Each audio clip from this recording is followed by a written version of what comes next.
Hey everyone, it's Kelly. Thanks for joining me. I am back today with a new layout for Altenew. They are releasing some new ink colors this month and are having a blog hop to celebrate. So this video is part of that blog hop. So if you happen to be watching this video on my YouTube channel, I do want to encourage you to head to my blog when the video is over, so that way you can see more pictures of the layout I create, and you can also hop along on the blog hop to see what the other creators have made.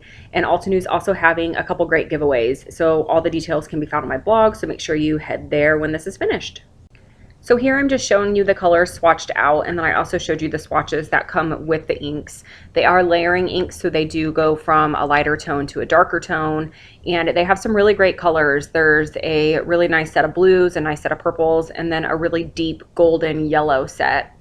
I did do some stamping off camera using the Dot Botanical stamp set, and I did stamp some leaves in all of those colors. I also used a scallop border punch to punch some white cardstock, and then I hand stitched in coordinating colors with the inks around those scallops.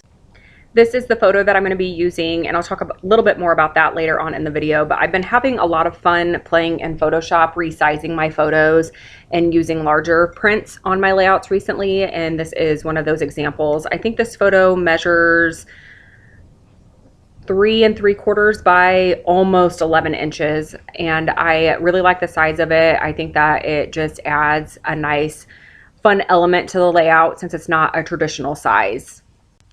This is my general idea for the layout. I thought that I would layer the scallops and then have the photo in the center and then tuck those colorful leaves around the scallops, but I wanted to jazz up those scallop pieces a little bit more, so I grabbed another stamp set from Altenew. This is the Flower Garden stamp set. It's one of my absolute favorite stamp sets, and I'm going to do some white embossing on this white cardstock.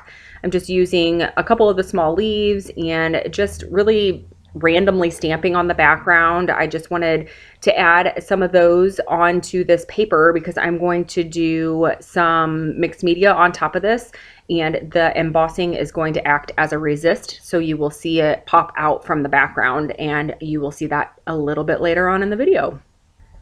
I'm going to go ahead and heat set that embossing powder, and I am going to hold it up to the camera. It's a really quick glimpse. I did try to slow down that portion of the video, but my editing software was not wanting to cooperate with me, but you will see it in more detail a little bit later on.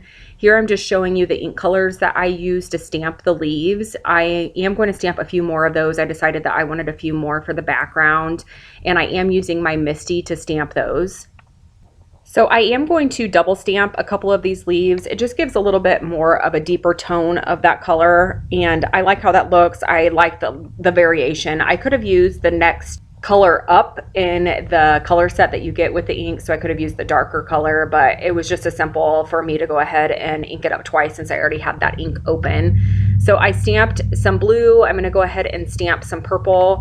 I do decide that the yellow in the set is a little bit too much of a contrast with the colors that I have in my photo, so I decided to go with just the blue and the purple leaves. I think that it just matches my photo a little bit better.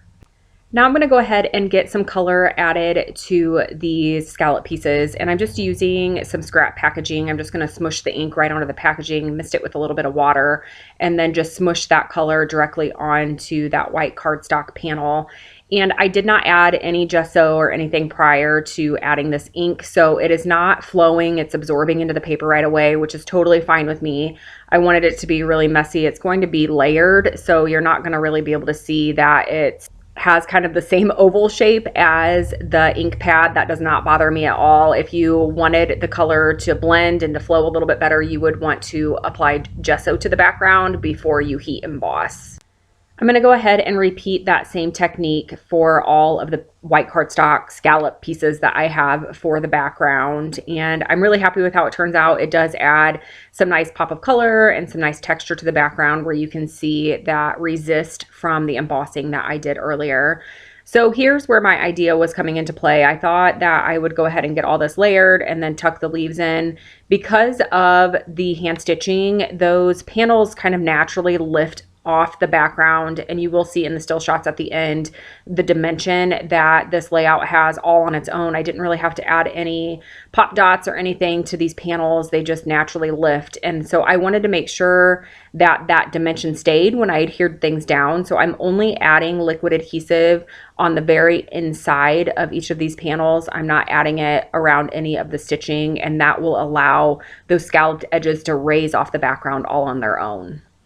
I'm going to go ahead and get all of those adhered down, and then I'm going to bring my photo back in. I do decide to add some fun foam behind the photo because the scallop pieces were raised off the background a little bit. The center of my photo was wanting to sag, so this will keep it level with all of those other pieces on the background.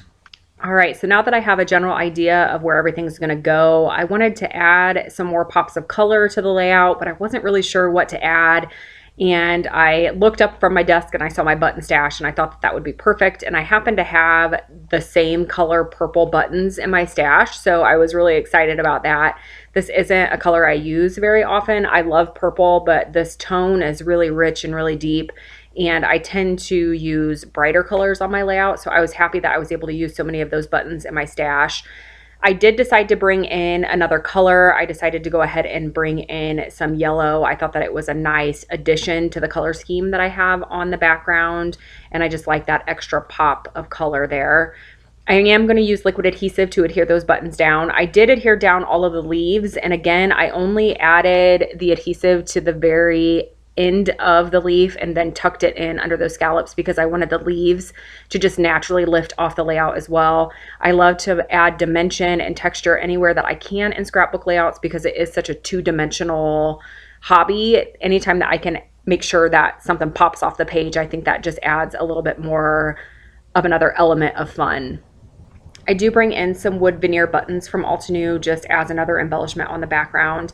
And now I'm just piercing holes in that 12 by 12 piece of white cardstock so I can finish off the stitching along that edge where the purple embroidery floss is. I wanted it to look like it was one single panel, even though it is two separate panels.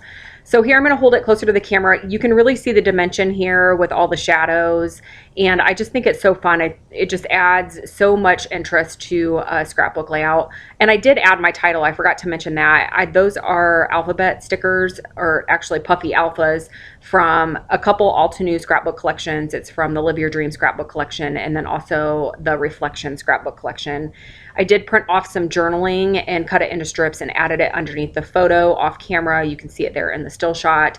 And here are a few more detail shots. So I do want to encourage you to head to my blog so that way you can check out more photos and to see what's happening with the blog hop. So I hope you will head there when this video is over. As always, I want to thank you so much for watching, and I will be back again soon.